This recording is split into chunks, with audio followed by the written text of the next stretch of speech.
guys, today we talk about how can you find your bookings on your get your get up. We go to figure out the solution on how you can do that on your app. So you just follow these ways and it's going to work with you. All you have to do in first. So you just go down here. You click here on booking here. Just click on it.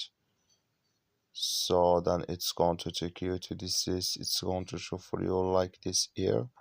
So then here you will find all booking you have. It's going to show for you here in this list.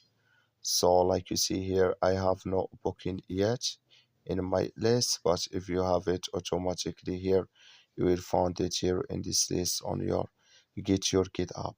So that's all you have to do to find your bookings. That's all. I wish you I get it. That's all. Thank you for watching. Don't forget to support us by like and subscribe.